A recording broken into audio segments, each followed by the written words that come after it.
What if the ultimate demon killer, a warrior forged in endless battle and unrelenting rage, was suddenly hurled into a galaxy where demons are infinite, the warp is alive, and gods of chaos watch every mortal like pieces on a broken chessboard?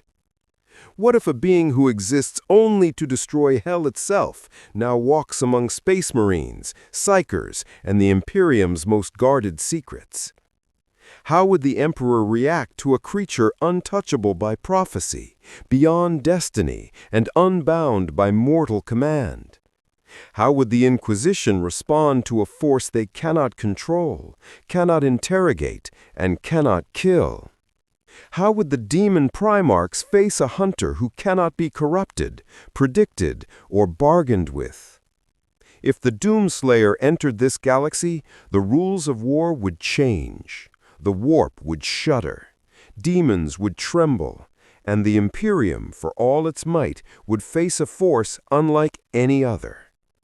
In a universe of endless war, where hope is scarce and darkness reigns, one question remains. Can the 41st millennium survive the arrival of the one being who has already destroyed hell itself?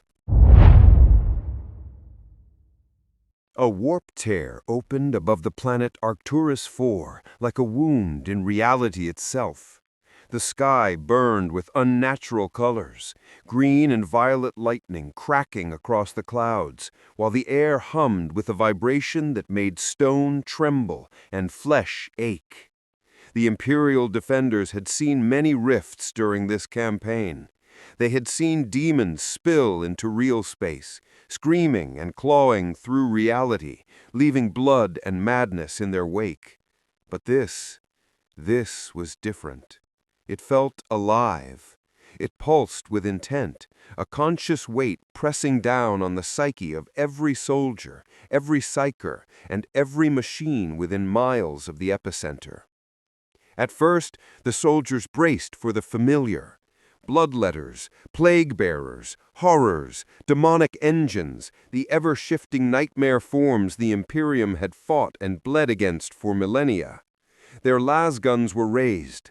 Officers shouted orders, and voxcasters carried frantic reports to distant commanders. Psychers muttered wards and prayers under their breath, beads of sweat running down their temples as the psychic pressure mounted. They were ready, or at least they thought they were. And then the rift erupted. The first thing to fall through was not a demon, not a creature of flesh and magic. It was a figure, a falling comet of armor and fury, ripped from a universe the Imperium could not imagine. He crashed into the plaza of a ruined fortress city with such force that stone fractured in concentric rings around him, sending shards into the air like raining blades. Dust and smoke rolled outward in waves. Guardsmen and officers alike were thrown to the ground, lasguns bouncing uselessly from their hands. The air itself seemed to shiver from the impact. When the dust cleared, they saw him, a warrior, impossibly tall, his armor scarred and burned in ways that spoke of battles beyond comprehension. Smoke drifted from vents and seams. The visor of his helmet glowed with an eerie green light, cold and merciless. His fists were clenched, driven into the rubble beneath him, and for a moment he remained completely still, as if assessing the battlefield in silence. There was no sound from him, no motion, no indication of life as anyone might understand it, and yet the world seemed to pause, aware of his presence. Gray Knight, stationed in orbit above the planet, registered him instantly. A massive anti-demonic resonance, the reading screamed. Wards flared and runes shivered in the psychic fabric around him. No demon had ever registered like this. No warp entity had ever pushed back against the Immaterium with such raw, unyielding force. Teleporting down to the surface in silver flashes, the Grey Knights fully expected to face a new terror of chaos, a demon of unimaginable power, a warp-spawned abomination that required the combined might of their order to destroy. They prepared their Nemesis Force weapons, their psychic blades thrumming in anticipation, hearts beating beneath gene-enhanced chests with the weight of duty and fear. They expected corruption. They expected malice. They expected heresy incarnate. Instead, they found him. The Doomslayer rose slowly from the crater. Every movement radiated purpose and lethal intent. His armor hummed with energy that seemed alive, resonating in defiance of the warp around him. Grey Knights instinctively flinched, sensing that this was no mortal, not human, not a machine, not even a demon. It was something else entirely, something the galaxy had never seen before, a living instrument of destruction, pure and absolute. The soldiers watching from the plaza's shattered barricades could barely comprehend the sight. Some fell to their knees in awe. Some froze in terror. Others simply gaped, mouths open, lasguns uselessly raised. Even the psychers, trained to sense and repel warp forces, felt their minds recoil from the anti-presence that radiated from him. One vomited blood, another fainted where he stood. The Doomslayer did not raise his weapons. He did not acknowledge the guards or the Grey Knights. He turned his head, slowly, and looked toward the edge of the city where demons still clawed their way through the shattered barricades. The rift at the horizon pulsed, twisting and unstable, feeding more of the warp spawn into the real world. Soldiers on the front line screamed as the first bloodletters breached the walls, red-skinned monsters with horns and blazing blades, shrieking in triumph as they charged. Then he moved, not walked, not ran. He launched himself like a missile. In an instant, the Doomslayer crossed the distance between the plaza and the first demons with impossible speed. One moment he was kneeling in the crater, the next he collided with a bloodletter, crushing its skull with his armored fist. The shockwave rippled through the battlefield. Limbs tore from bodies. The air around him shimmered and twisted. Demons shrieked and faltered, a few even recoiling as if sensing the presence of a force that did not belong in their universe. Guardsmen who tried to follow him hesitated. Some tried to fire their lasguns, but the shots barely reached him before he tore through 3 more demons in a blur of motion. The soldiers' cries turned into whispers of fear and awe. The Grey Knights circled, trying to intercept him, yet every time they approached him, the psychic wards around him flared with intensity, pushing back their powers, making it impossible to act. This was not a fight they could control. This was something that defied strategy, prophecy, and expectation alike.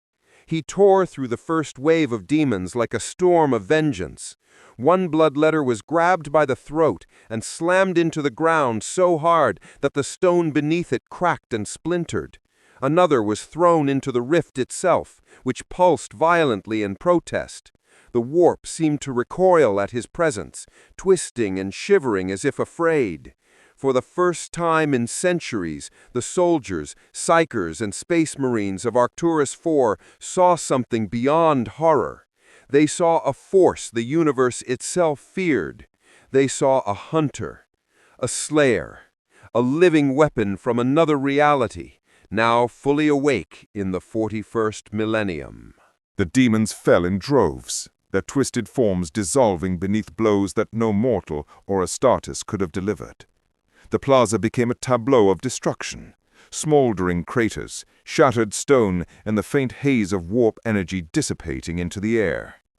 Guardsmen could only watch, trembling, as this stranger, this impossible warrior, wiped the floor clean of horrors that had once terrified entire regiments. From above, the Grey Knights assessed the battlefield. Their psychic senses flared with the realization that this being was unlike anything they had encountered. He did not radiate corruption. He did not pulse with warp energy. He was pure, anti-demonic, anti-warp, a living anathema. The words came unbidden to the senior brothers as they tried to describe him. Some whispered that he might be a fragment of the Emperor's wrath made flesh and armor. Others simply feared that the warp itself had been wronged, and that this warrior had been sent to correct it. The Doomslayer did not pause. Every glance, every step was focused on the next breach, the next cluster of demons attempting to cross into real space. His weapons, strapped to his back and in his hands, glinted as he moved, ready to strike without hesitation. And when the nearest rift began to pulse with green lightning, as if sensing the defiance that had reached into its domain, he charged, sprinting with the force of a hurricane toward the epicenter of the threat. Psychers across the plaza collapsed to their knees, clutching their heads as psychic feedback from his presence seared their minds. One cried out in terror, screaming that this was an abomination. Yet no demon would survive his assault. Each swing, each strike was precise, methodical, and devastating. The air itself seemed to bend around him, refracting the residual warp energy into harmless arcs that fizzled and died. The Imperium soldiers began to rally behind him, drawn not by command, but by instinct. In the presence of a force that defied comprehension, fear turned to awe, and awe into courage. Men who had fled the front lines found themselves charging forward with renewed resolve, following the Doomslayer into the teeth of demonic fire. It was as if the universe itself had decided that this warrior was meant to act, that no prayer or command could stop what was happening, only participation could exist. At the edge of the plaza, the last of the demons hesitated. Bloodletters, creatures bred to kill without fear, slowed their advance. The Doomslayer's aura of destruction was not something they understood. Their shrieks faltered. The warp rippled uneasily as though even the demons felt the strain of his presence. Then, with a single, brutal motion, he closed the nearest rift. He did not recite a ritual, chant incantations, or summon psychic energy. He placed his fists on the edges of the tear and exerted sheer force, bending reality itself to his will. The rift screamed, twisting and convulsing, before collapsing inward with a final flash of light.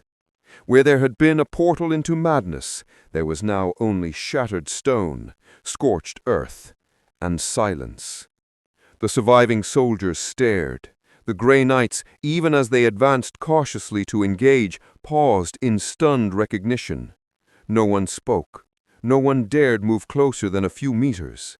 The Doomslayer straightened, surveying the battlefield with the same cold, calculating gaze he had worn since his first step onto this world. He was not done. The warp had not yet been fully cleansed. Other rifts would open, other demons would arrive, and he would find them. For the Imperium, for the soldiers on Arcturus IV, for the psychos and commanders who had hoped for salvation, the understanding settled in slowly. This was not a man, not a warrior, not a champion. This was something else entirely, something sent not by prayer or prophecy, something unstoppable, something they could neither command nor hope to control. And far beyond their comprehension, deep within the Imperium, the Chaos gods noticed. Khorne roared in approval, his throne shaking from laughter as he saw a mortal kill demons in ways his own followers could not. Tzeentch faltered, his countless schemes unraveling at the sight of a creature whose actions could not be predicted or manipulated. Nurgle fumed, his gardens of corruption withering in disgust.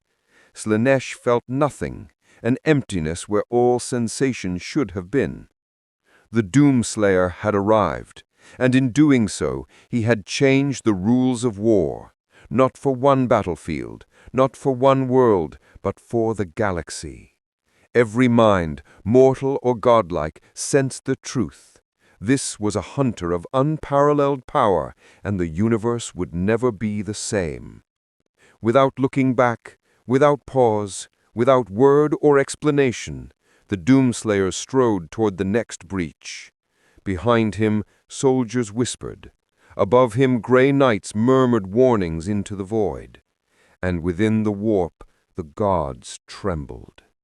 He had arrived, and nothing would stop him.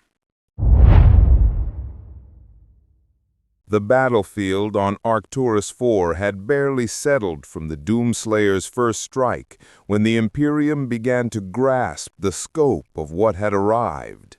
Space Marines, hardened warriors of the Emperor's own gene seed, watched from nearby fortifications and hovering gunships, their eyes narrowed, weapons ready. They had faced Daemons, renegades, and even traitor Primarchs, but none of their experiences prepared them for this.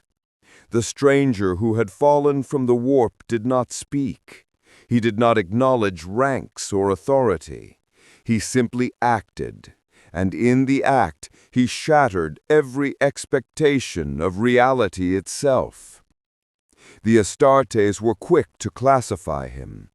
Some whispered that he must be a chaos construct, a daemon forged into armor by some forgotten sorcerer of the Eye of Terror. Others suggested an abominable intelligence, a synthetic warrior with power rivaling the mightiest of their own chapters. A few, braver or perhaps more foolish, considered the possibility that he was some kind of warp anomaly, a fragment of reality corrupted or rewritten, now walking and killing in real space. Yet he bore no mark of chaos, no trace of corruption, no psychic signature, only a singular, unyielding focus on destruction of the demonic. And then he ran toward the nearest rift. He did not wait for orders. He did not respond to their attempts at communication. He did not even glance at the Grey Knights who tried to flank him, or at the soldiers who watched in awe from behind the fortifications. He only heard the word Daemons and acted, propelled by a force that was beyond reason, beyond morality, and beyond the bounds of the Imperium's understanding. The Grey Knights, meanwhile, struggled to comprehend him. Their wards flared and shimmered as he passed, not because he carried corruption, but because he was too anti-warp, too alien in his opposition to the immaterium. Psychic energy recoiled from him like a living metal wall. Where the warp had always been a realm of influence, temptation, and control, here it met something that simply refused to exist on its terms. Some in the Ordo Malleus whispered to one another in hushed tones that this being could only be described as a lost fragment of the Emperor's own wrath, a weapon of pure, undiluted justice that had somehow emerged from another reality. It was terrifying to even suggest, because it implied a level of power that the Grey Knights themselves could not hope to match. The Inquisition, observing from hidden sanctums and secure vox channels, was filled with equal parts awe and terror. Representatives of the Ordo Hereticus argued that this being must be contained, studied, or eliminated before he caused unforeseen consequences. But every attempt to deploy agents or entrapments failed. The Doomslayer could not be reasoned with, bargained with, or restrained. He was not mortal. He was not demonic. He was something in between, something beyond, and every plan to control him collapsed as if the universe itself refused their efforts. And so he continued forward, step by step, strike by strike, toward the next breach, toward the next cluster of Daemons. Soldiers fell into formation behind him instinctively. Astartes observed, initially in disbelief and slowly in cautious respect. Even the most disciplined warriors of the Imperium could sense the truth. He was beyond control, beyond command, beyond morality. He was a force of pure action, a living weapon that needed no orders, and the Imperium, for all its power, could do nothing but watch and hope that the stranger who had fallen from the warp would align, even loosely, with their goals. But no one could predict him, and no one dared stop him. While the Astartes debated what they were witnessing, the Inquisition scrambled to take action. Agents of the Ordo Malleus and Ordo Hereticus coordinated from secure chambers, issuing orders that would normally mobilize entire regiments. Psychers attempted psychic lures, containment spells, and wards designed to halt the movement of even the most powerful daemon. Machines whirred, scanners pinged, and interrogation protocols were initiated, but every attempt failed. The DoomSlayer moved as if reality itself had no authority over him. Nothing could touch him, nothing could bind him, and nothing could slow his purpose. He did not stop. The Imperial commanders, those who remained calm enough to give orders, tried to coordinate defensive lines and reroute their forces to assist him. Some tried to direct him, even gesturing with weapons and signaling from voxcasters. The DoomSlayer acknowledged nothing. No signal, no recognition, no hesitation. He simply ran toward the next breach, toward the source of demonic corruption, as if the Daemons themselves were beacons calling him forward. Every Grey Knight who tried to flank him felt psychic backlash. Their protective wards flared and snapped under the pressure of his anti-war presence. The most experienced brothers fell to one knee, whispering prayers they had long believed redundant, their minds straining under the unfamiliar force. They could feel it in their very souls. This was a living anathema, something that war, prayer, and the Imperium's psychic might had never produced, a presence that existed to destroy what the war had birthed, regardless of circumstance, consequence, or command. In whispers among themselves, a few of the Ordo Malleus speculated. Perhaps he was a fragment of the Emperor's own wrath, made manifest in a universe of infinite bloodshed. Perhaps the warp itself had birthed him as a countermeasure, a perfect hunter for the demonic scourge. Others were less speculative, calling him a threat, arguing for immediate termination protocols. Yet even the most extreme factions of the Inquisition found themselves powerless.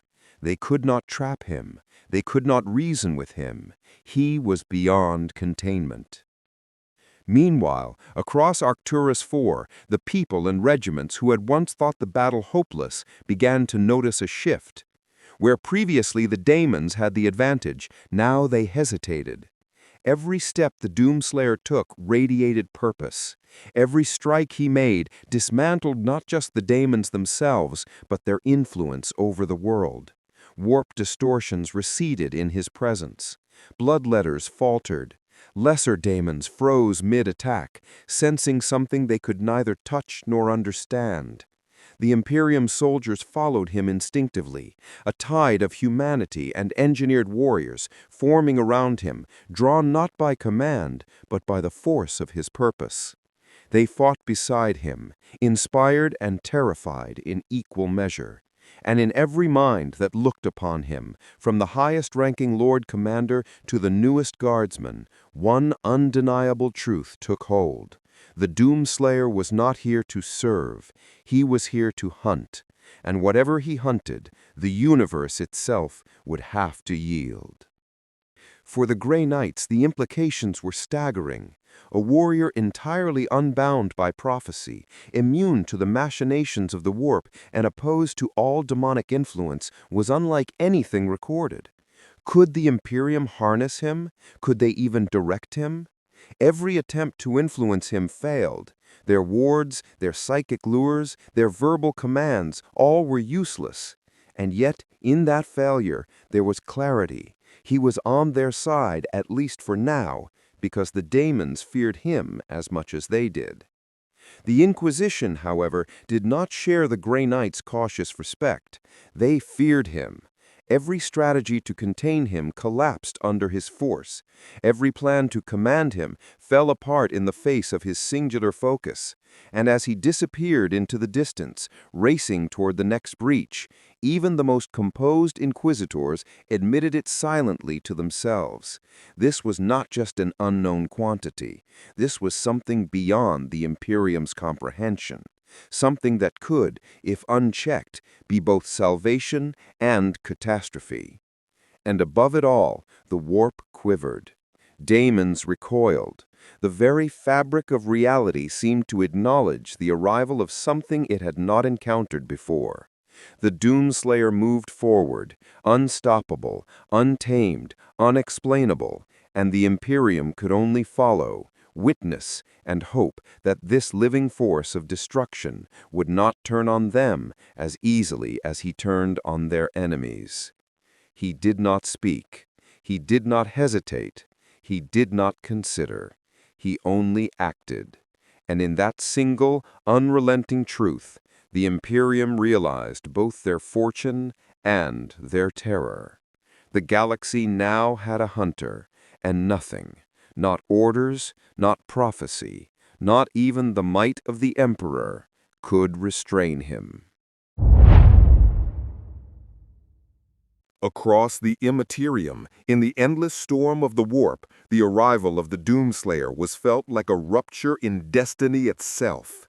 Demons shrieked and recoiled, instinctively aware that something had come into their domain that should not exist. For the first time in millennia, a mortal presence radiated an aura of pure opposition to their very essence. It was not a demonic power. It was not corruption or temptation. It was annihilation made flesh, armor, and rage. The demon Primarchs perceived him instantly. They did not need spies or emissaries. The warp itself told them that a force beyond their control had stepped into the galaxy. Khorne, the blood god, erupted with roaring laughter. His throne room, a river of molten brass and boiling blood, shook with his approval. Here at last was a mortal who killed demons the way he imagined his own followers should. Not in servitude, not with ritual, not with sacrifice, but with pure, uncompromising violence. Khorne's greater demons trembled at the intensity of his approval, while lesser demons squealed in a mixture of awe and terror. "At last," Khorne bellowed, "a true instrument of slaughter walks among them." Tzeentch, the changer of ways, panicked. For centuries his plots had woven reality itself, twisting futures into endless schemes of control. But the DoomSlayer was a glitch in fate, a variable no prophecy could account for, a being whose actions could not be predicted or manipulated. The intricate threads of Tzeentch's plans frayed, unraveling faster than even his infinite foresight could repair. Spells meant to entrap demons and mortals alike fizzled, bending under the raw force of this anomaly. "Impossible," he whispered in countless voices, eyes blinking in panic. "He is not in the pattern. He cannot be controlled." Slaanesh, the Prince of Excess, experienced nothing at all. No desire, no temptation, no sensation of dominance or pleasure could register against the DoomSlayer. Where others might feel fear, rage, or exhilaration, Slaanesh found an emotional void, a blackness so complete that even the infinite allure of excess could not touch it. For the first time, the god of sensation recoiled from indifference, and that indifference was terrifying in itself. Nurgle, the Plague Father, seethed. Entire ecosystems of decay and corruption were being eradicated wherever this warrior appeared. Plague-bearers, bloated and festering, fell in seconds to the DoomSlayer's relentless assault. Entire rifts of corruption collapsed. Nurgle's gardens of disease, nurtured over centuries, shivered and wilted at the presence of this unrelenting force.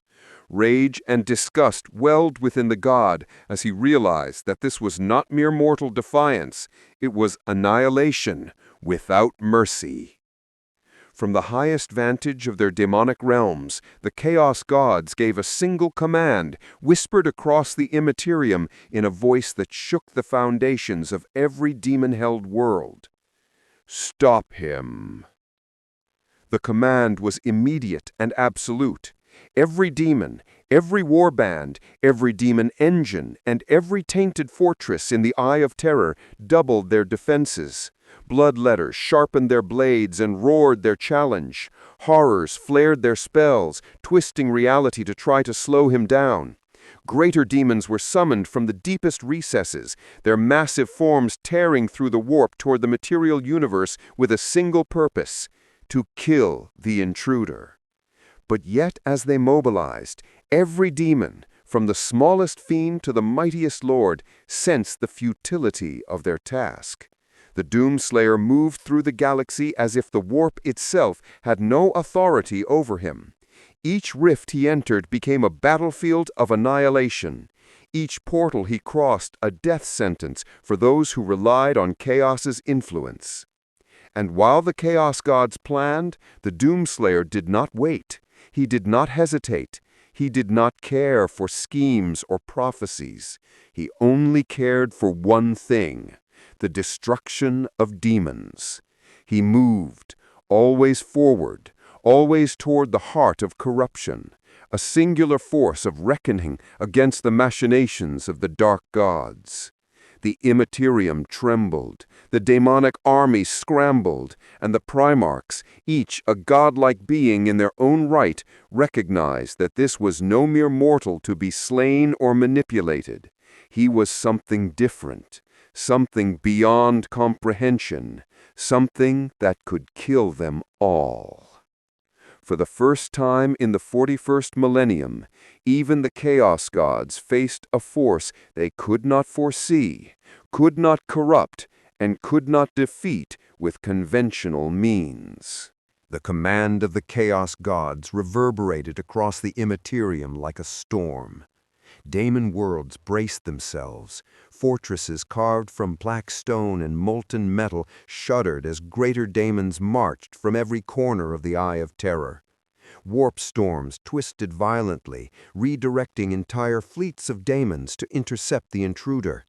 Every daemon Primarch, every legion of corrupted warriors was now aware of a single, undeniable truth: the DoomSlayer could not be predicted, manipulated, or contained.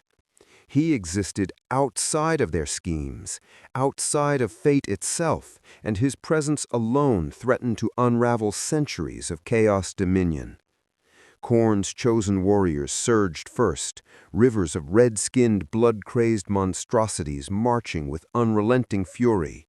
Greater daemons, massive embodiments of rage and destruction, thundered into the warp in pursuit, roaring in anticipation of a battle unlike any other. Their claws, blades, and psychic energies promised carnage, yet every instinct whispered that something was wrong. They could sense his power, could feel his purpose, a single-minded devotion to slaughter that mirrored Khorne's ideal but operated on a level of intensity that defied mortal comprehension. Tzeentch tried to intervene from the shadows, spinning delusions and manipulating probabilities, but the DoomSlayer remained unfazed. No scheme could touch him. No warp-born manipulation could influence him.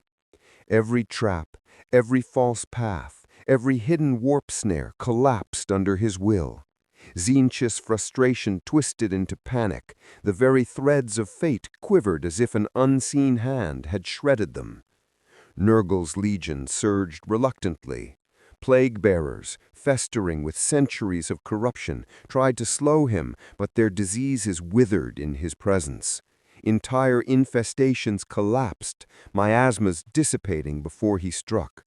Rot and decay, the tools of Nurgle's dominion, held no sway over this relentless force. Even Slaaneish's servants, normally capable of ensnaring hearts and minds with irresistible allure, found themselves voided by the Slayer's existence. Pleasure, fear, and pain alike were meaningless. The demonic schemes that once twisted reality for centuries were impotent.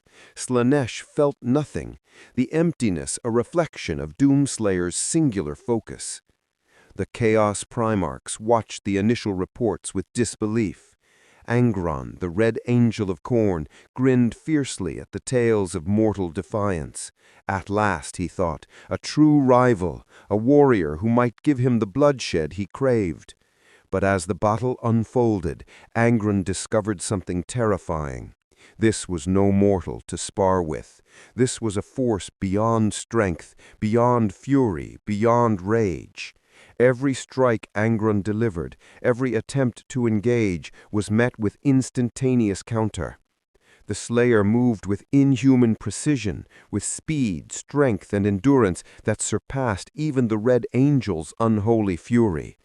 Angron warred in frustration, striking again and again, only to be repelled, overpowered, and outmaneuvered.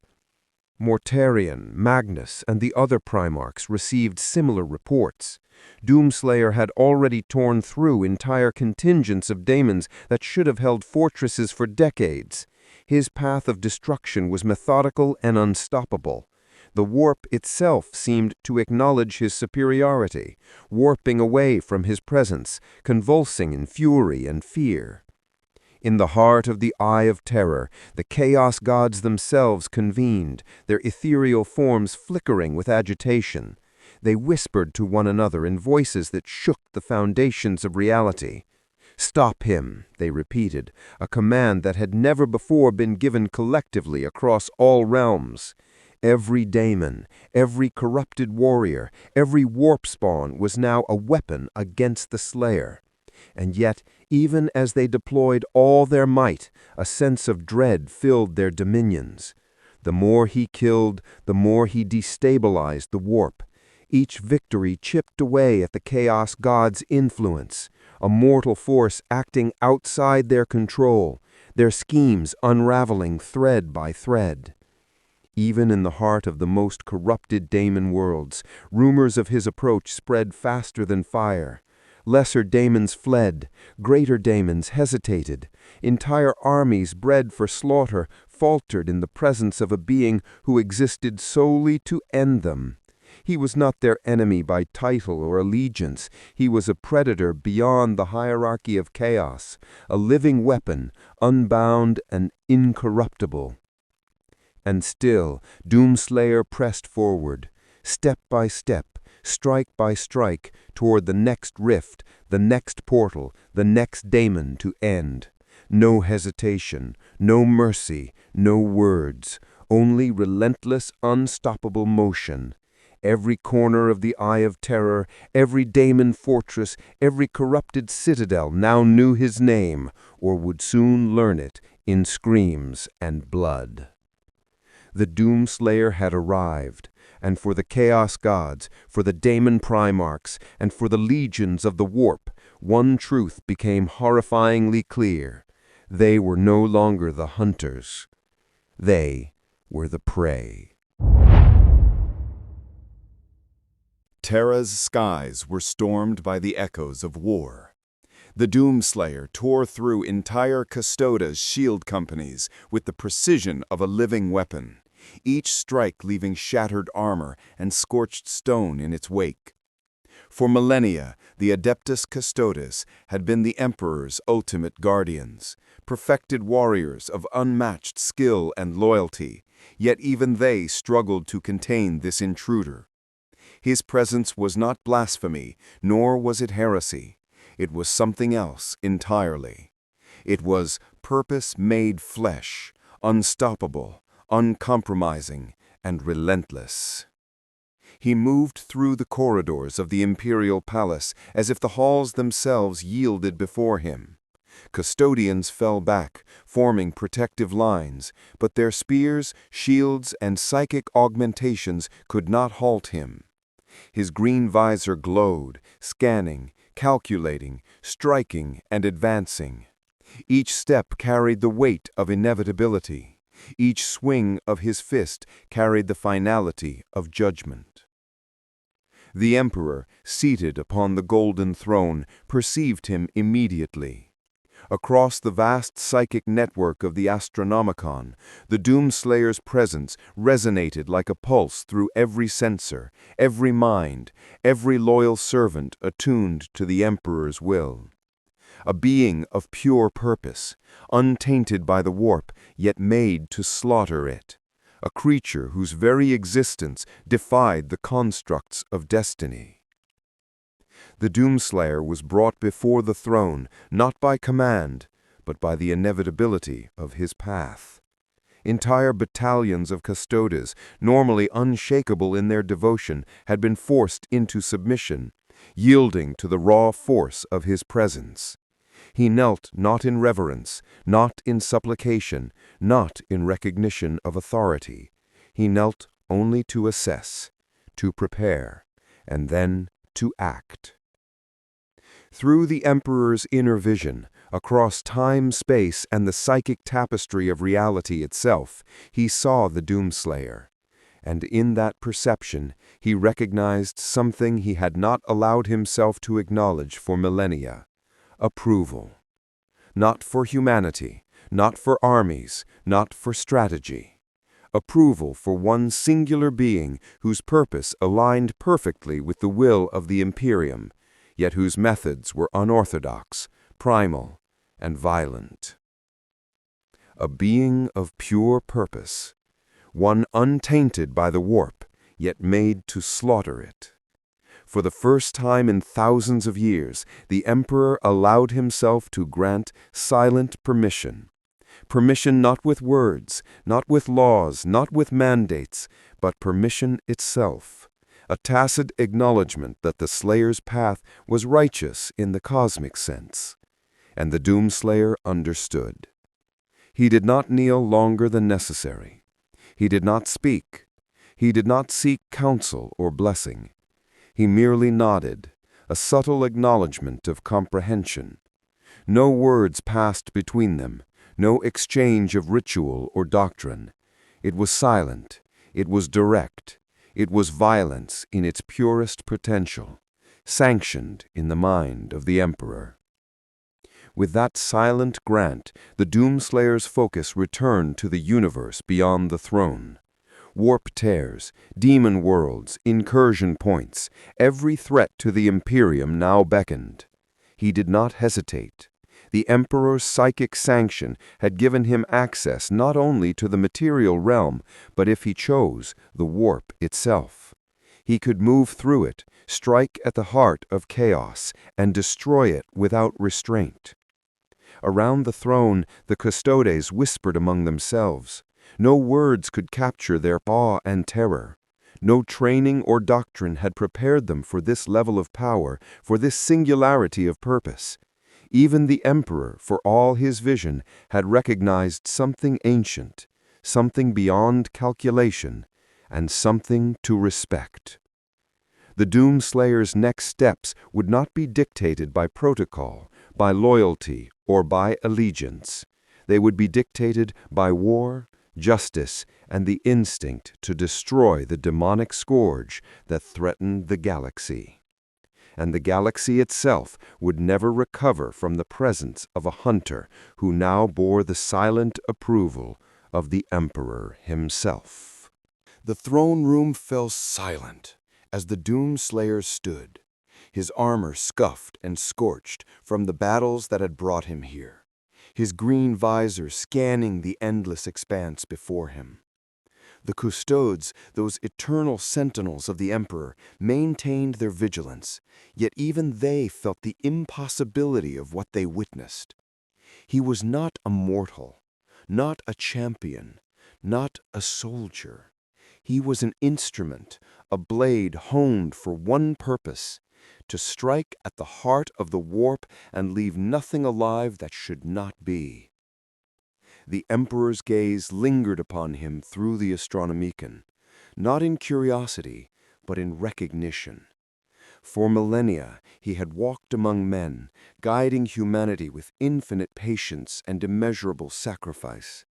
He had fought traitors, demons, and gods alike. Yet here he saw something that resonated with his own will in a way nothing else ever had. This was not obedience, not loyalty. This was purpose made flesh, direct and unstoppable. And in that understanding, he allowed it, allowed the Slayer to act with freedom that even the Emperor rarely granted. A silent sanction, the weight of millennia, carried in a glance and a thought, passed from the Emperor to the DoomSlayer. No words, no rituals, no commands. The Slayer did not kneel further, did not bow, did not speak. He simply nodded, a motion almost imperceptible, yet charged with understanding. This was acknowledgement, permission, and empowerment all at once. With the Emperor's sanction, the DoomSlayer became something more than mortal, something more than even a space marine. His path now extended beyond Terra, beyond the material plane, and into the very depths of the warp itself. Demon worlds, rifts, incursions, the galaxy's threats were laid bare before him, and none would resist for long. The Imperium would follow, at best, as observers, witnesses to a force beyond comprehension. The Custodes, silent and awestruck, understood one immutable truth. This warrior did not answer to them, not to orders, not to laws, not to protocol. He answered only to purpose, to justice, to war itself. And as he moved toward the portal that shimmered at the far end of the throne room, he radiated a certainty that few could perceive, but all recognized. Psychers monitoring the DoomSlayer reported a presence that was not only anti-warp, but actively reshaping reality around him. Warp energy recoiled, demonic currents shifted, and the throne room itself seemed to vibrate in response. Every incursion point, every demon tether, every corruption in the nearby system pulsed with alarm, as if sensing the predator that now carried the Emperor's silent blessing. In that moment, a subtle yet profound change occurred. The DoomSlayer was no longer merely a hunter on a besieged world. He was a galaxy-wide scourge of chaos. He could enter the warp directly, strike at demon fortresses, and dismantle the plans of the gods themselves. The Imperium, for all its might, was no longer the ultimate power in the fight against the demonic. A new agent had arrived, and even the Emperor himself had recognized the necessity and inevitability of his existence. The DoomSlayer turned from the throne, every movement exuding predatory focus. He did not speak, he did not issue commands, he did not wait. The Custodes fell back instinctively, Psychers whispered prayers, and the Emperor watched silently, knowing that this singular being was the ultimate weapon against the forces of chaos. And then, with the silent approval of the Master of Mankind, he moved, step by step, strike by strike, toward the next rift, the next demon, the next corruption. The galaxy trembled, not because of armies or fleets, but because a hunter had arrived, one whose existence alone made the gods of chaos uneasy, and whose wrath had just received sanction from the Emperor himself. The DoomSlayer had entered the 41st millennium, not as a savior, not as a soldier, but as an unstoppable force of destruction. And in the hearts of the loyal and the damned alike, a single truth echoed across the stars. He would not stop. He could not be stopped. And everything he hunted would die. The DoomSlayer moved through the galaxy like a storm made flesh. His armor bore the scars of countless battles, yet he carried no hesitation, no pause, no mercy. Planets that had once been the staging grounds for chaos cults trembled as he appeared.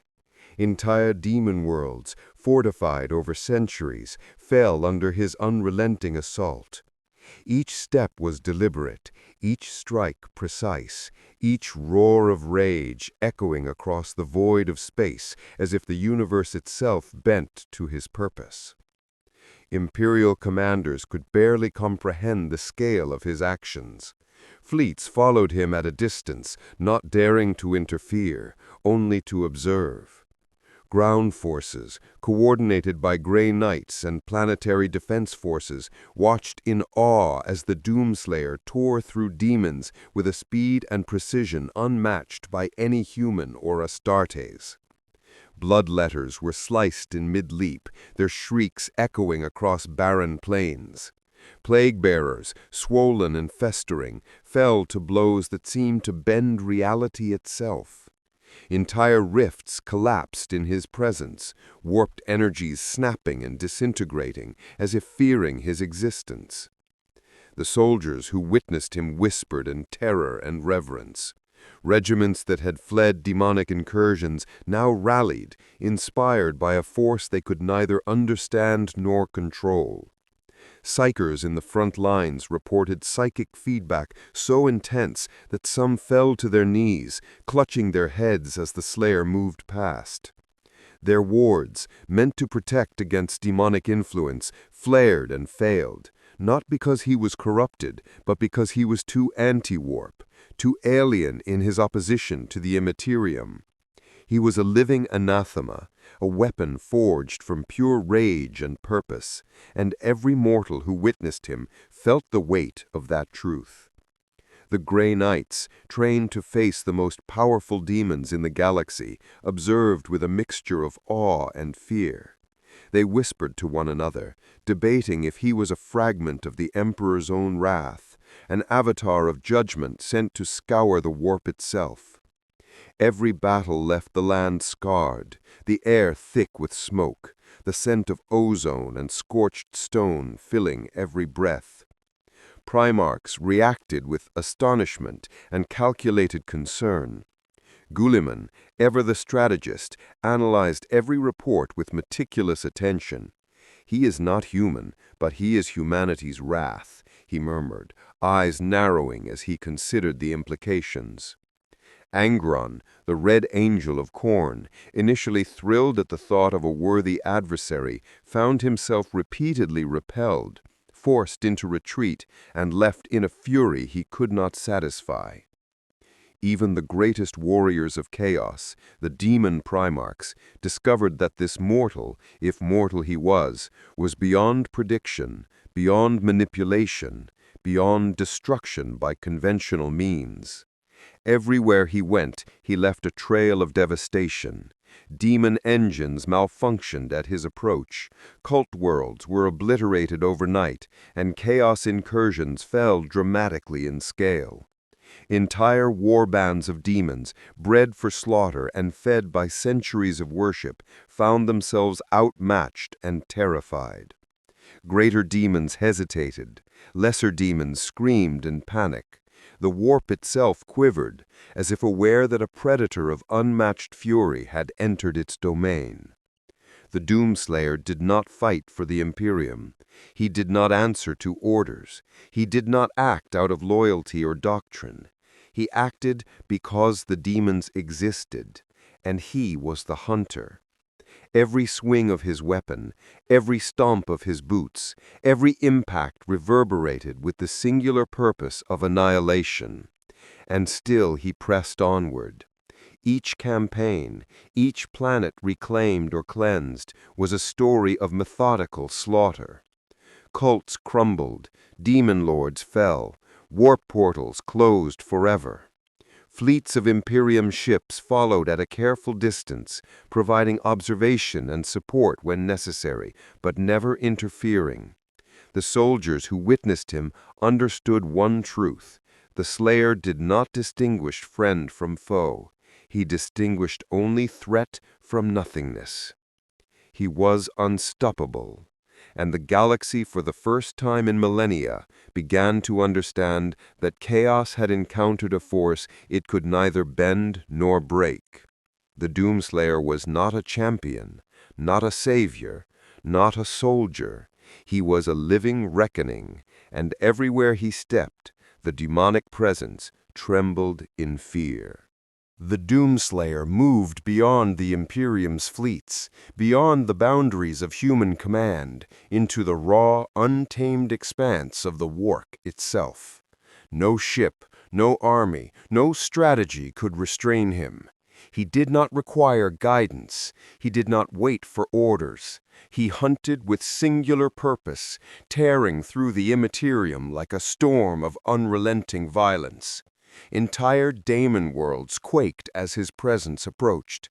Rift after rift erupted under his assault, the fabric of reality rebelling against his intrusion. Daemon Primarchs scrambled to respond. Mortarion, Lord of Plague, sent entire legions of Nurgle's followers to intercept him, but they fell before the Slayer's relentless charge. Each step he took shattered cultist fortresses, splintered daemon engines, and dissolved warp energies that had taken centuries to cultivate. Mortarion's own chest bore the first marks of defeat, caved in beneath the Slayer's relentless assault, a blow that echoed across the warp and left the Plague Father's legions reeling in shock. Magnus the Red, the Lord of Sorcery, attempted to weave traps of fate in psychic manipulation. He spun complex patterns of illusion and reality, believing the Slayer could be ensnared or redirected. Yet the Slayer moved through Magnus's constructs as if they were nothing more than air, every step crushing prediction and prophecy beneath his boots. The tyrant of Prospero realized with growing horror that this mortal did not exist within the bounds of destiny. He was beyond it. Even Perturabo, master of fortresses, found his work undone in hours. Citadels, designed to withstand millennia of siege, were reduced to rubble repeatedly. Each reconstruction required to reinforce defenses was swiftly demolished. The Slayer did not linger to admire destruction. He moved on, step by step, strike by strike, leaving devastation in his wake. Khorne's greater daemons began refusing combat, not out of fear, but because every engagement ended in futility. Their rage, their power, their essence, all were ineffective against a being whose violence existed outside the normal rules of the universe. Lesser daemons scattered, fleeing across the warp, their shrieks echoing in fear. Tzeentch's plots unraveled in real time. Every plan he spun to trap the Slayer collapsed. Every web of fate, every prophecy, every subtle manipulation dissolved under the weight of an unstoppable hunter who answered to no one. His existence was a glitch, a variable that could not be predicted, controlled, or erased. Even Nurgle, the Plague Father, found his domains weakening. Entire infestations crumbled under blows that annihilated not only life, but corruption itself. His diseases, nurtured over centuries, were ineffective. Plague-bearers fell, gardens of rot withered, and the stench of decay could not stop the Slayer's advance. Slaanesh found the Slayer indifferent, a void in which even desire, fear, and pain had no meaning. He moved through the realms of excess as if they did not exist, leaving chaos and silence in his wake. Across the galaxy, the warp itself began to change. Regions once thick with demonic influence quivered and thinned. Warp storms dissipated as if repelled by an unseen force. Incursions that had plagued entire sectors ceased entirely in the path of his advance. The Chaos Gods, even at the height of their power, began to recognize an unprecedented danger. Their commands to stop him reverberated uselessly through the immaterium. The Doomslayer could not be contained. And still he pressed onward. Every strike was deliberate, every step relentless, every action a statement. Daemons would die. Greater or lesser, immortal or mortal, none would stand in his path.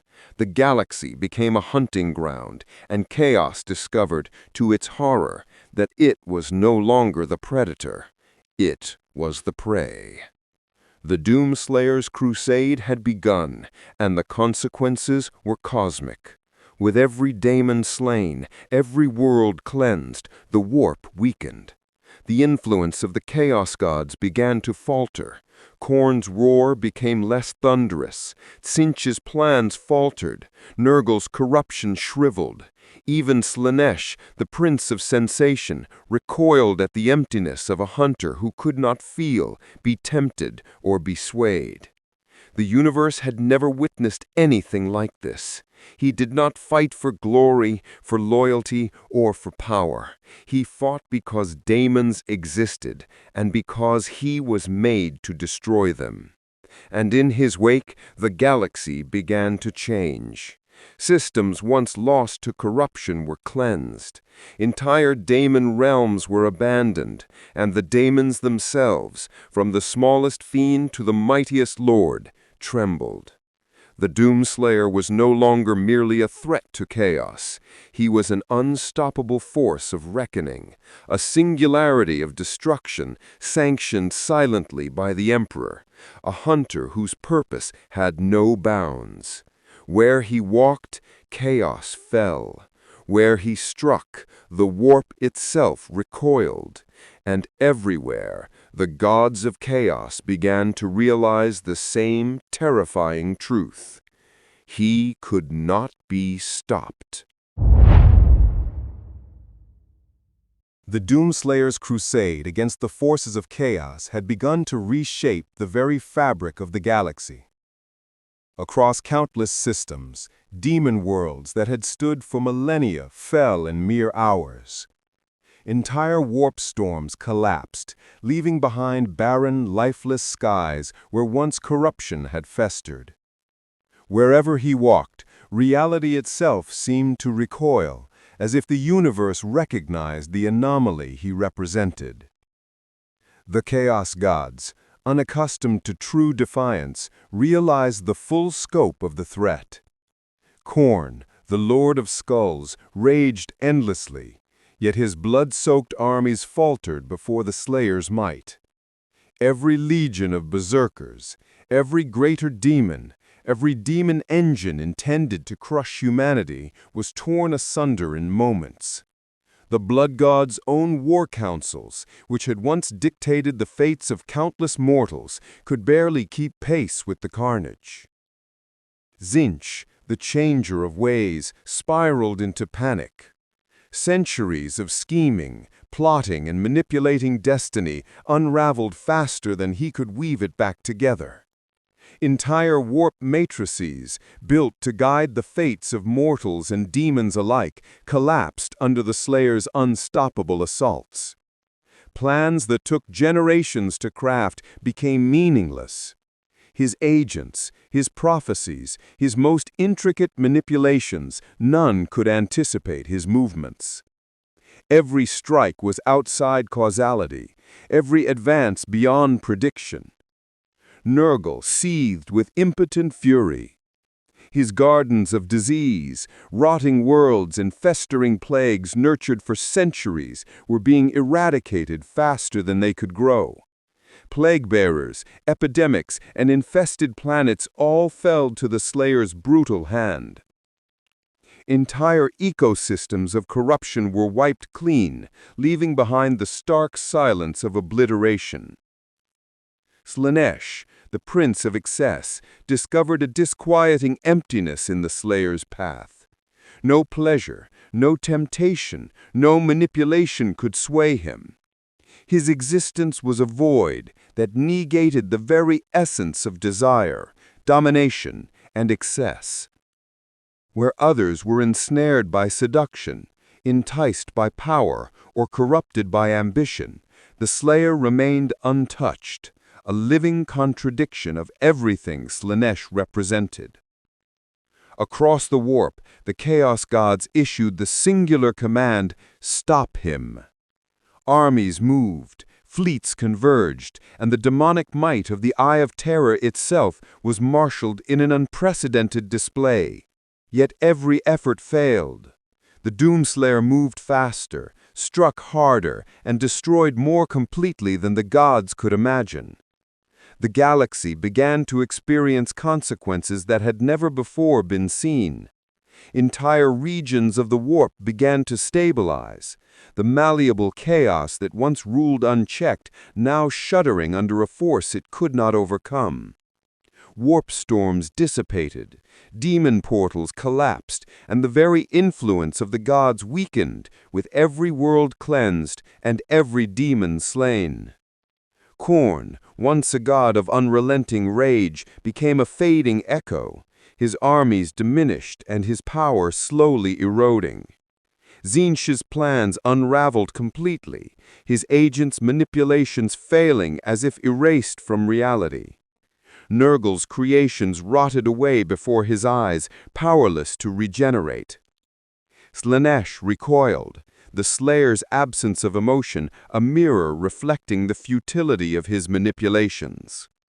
And yet, the DoomSlayer did not stop.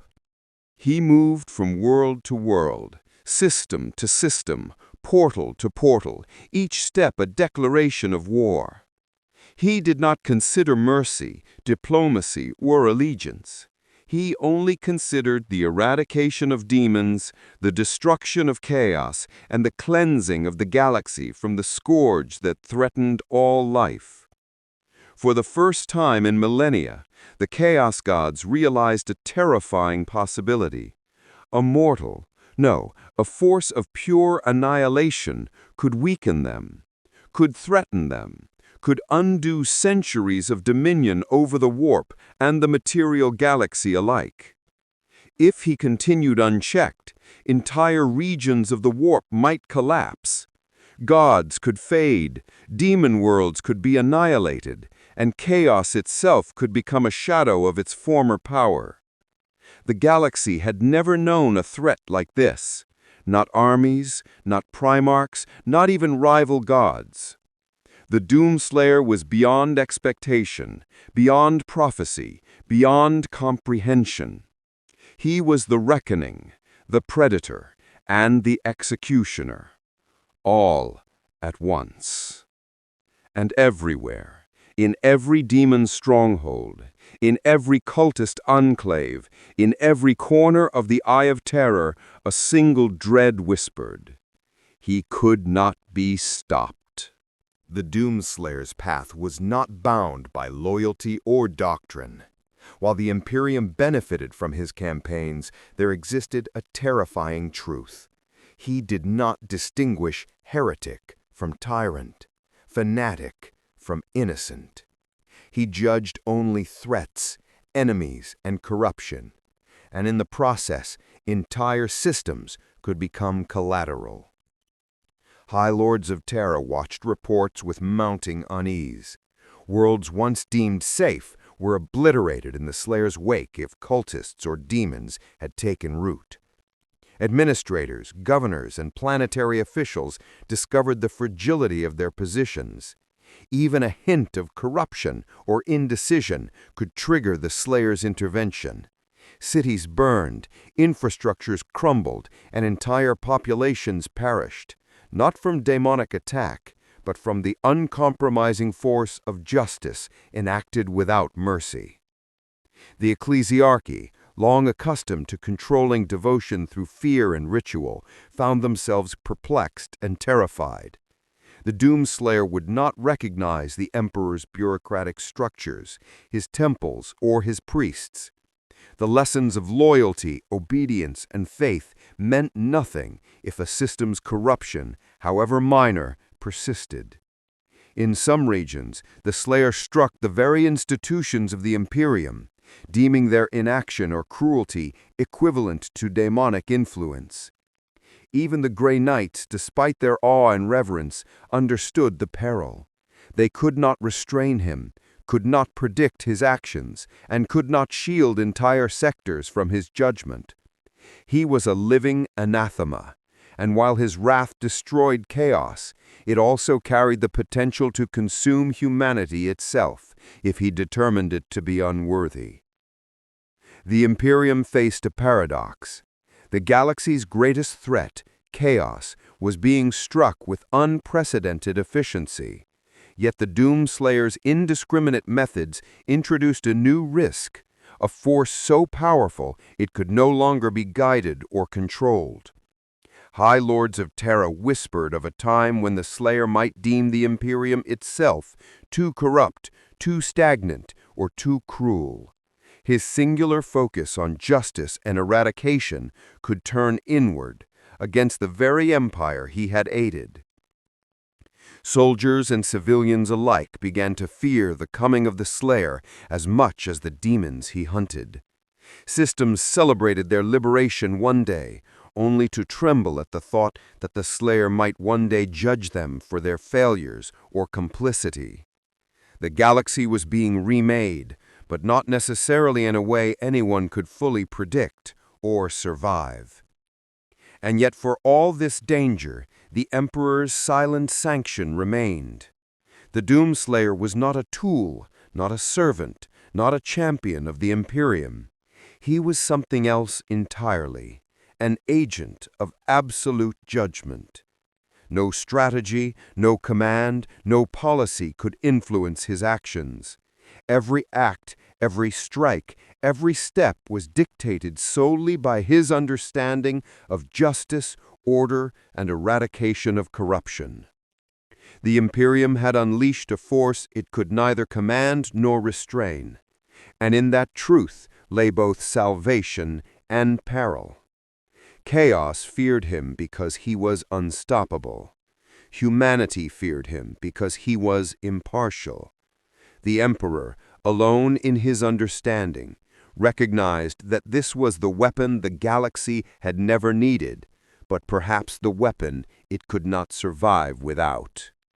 Every demon slain, every cult destroyed, every warp rift closed carried a ripple through the galaxy. Yet with each victory came the potential for indiscriminate judgment. Innocent lives could be lost if the Slayer deemed them complicit. Entire institutions could fall if he judged them corrupt. The Imperium had gained a scourge against chaos, but in doing so, it had also unleashed a reckoning upon itself, one that even the High Lords of Terra could not control. And as he moved forward, unstoppable, merciless, and singular in purpose, one truth echoed across the stars. The DoomSlayer did not follow orders. He did not answer to doctrine. He only followed justice, and he only followed violence. So if the DoomSlayer entered the 41st millennium, the galaxy would never be the same. Chaos would tremble, for their legions, their Primarchs, even their gods would find themselves hunted like prey. The Imperium would struggle to control him, yet even the Emperor himself would respect the singular purpose and relentless focus of this unstoppable force. Demon worlds would fall, cultists would perish, entire rifts in the warp might collapse. Prophecies would unravel, and the plans of the Chaos Gods would be undone not by armies or fleets, but by one being whose existence defied prediction, destiny, and fate. Yet the Imperium would face its own reckoning. Worlds once loyal could burn if deemed corrupt. Bureaucracies, temples, and armies could be swept aside by judgment they could not anticipate. The Slayer follows no orders. He answers to no one. He only follows justice and violence. In the end, the DoomSlayer is more than a warrior. He is a force of reckoning, a living anathema to chaos, and a storm of judgment to all who stand in his way. The galaxy would fear him, respect him, and in some quiet corner of eternity, the Emperor himself would acknowledge that, for once, something in the universe was worthy of approval.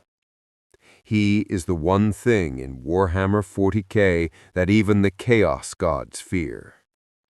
He is the DoomSlayer.